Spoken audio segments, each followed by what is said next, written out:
Do you want to know how much the maintenance on your E46 is going to cost? Well, hang tight because I'm going to give you a cost breakdown for all the parts that require regular maintenance on your E46. In this video, I'm going to be taking a look at the coolant system for your E46, giving you a what, when, and most importantly, a cost breakdown for the maintenance items for the E46. Now, in part 1, I took a close look at all the fluids that require maintenance, and coming up in part 3, I'm going to be having a look at the seals, gaskets, and filters that require maintenance. So if this is the sort of thing that you're probably interested in, consider subscribing and tickle the bell so you get notified when the next videos come out. So let's get started and have a look at all those maintenance items in the coolant system on your E46. There are 4 hoses and 1 tube which carry all that coolant around the engine bay in your E46. You'll want to do a good visual inspection every time you lift the bonnet, say to check the oil, and then a more thorough check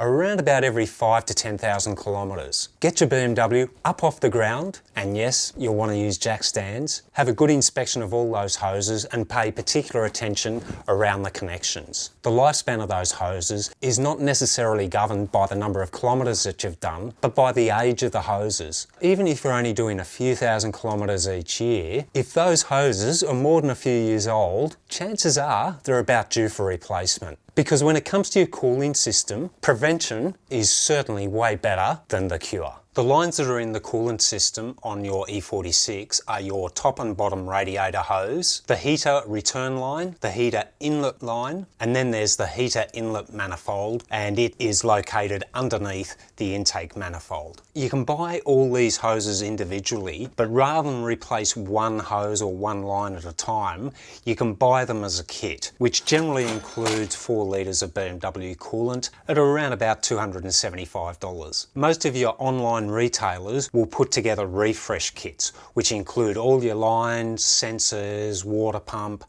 possibly even thermostat, and they're all at various prices. Do some shopping around to see what suits your needs and your budget at the time. On the lower radiator hose is your temperature sensor, and I'd highly recommend that you replace this when you're replacing the hoses.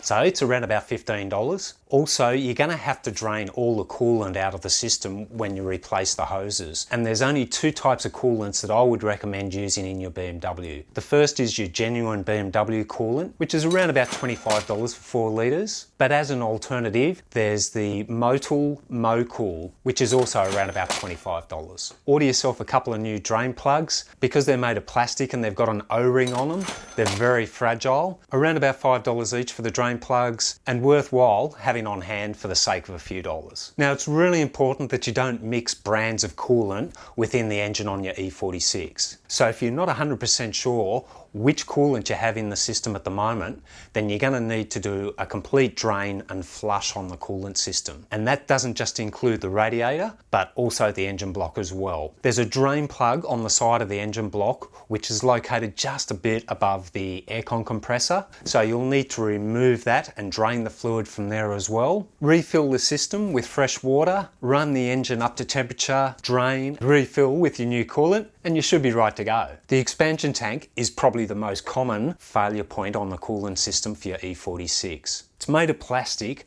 and it's really prone to cracking and failure. If you haven't replaced the expansion tank on your E46 for a few years, I'd certainly suggest you do it now. Stick to a quality brand or the best brand you can afford at the time. And if you don't buy it as a kit, you'll also need a level sensor at around about $15 and also a drain plug at around $5. The expansion tank by itself, generally around about $50. If your radiator's starting to look like this, well, you might want to start setting aside a few dollars for a replacement. Gonna set you back between $250, $300, depending what's on special at the time. Check the condition of the bottom seal. Make sure that's in good nick also. While you're fiddling around with the radiator, check out the condition of the bracket for the expansion tank. Run at about $40, so if it's got any cracks or any signs of fatigue, worthwhile changing now. If you've got an electric fan, run your eye over the condition of the blades, but also more importantly, make sure it's working. So the best way to do that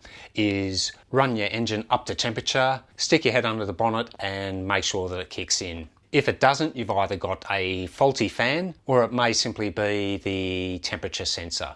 So if you haven't replaced that already, might as well replace that as well. So if you've got a clutch fan, check out the condition of the impellers on that. Make sure they're not cracked or that they have a lot of chips and indentations in their leading edge, which will reduce its efficiency. And also make sure that it is actually spinning, that the clutch is working properly. A clutch and a fan set you back around about $70. If you've got to replace the electric fan, around about $180. The thermostat housing on your E46 is a plastic or composite material, so it's really prone to cracking and eventual failure.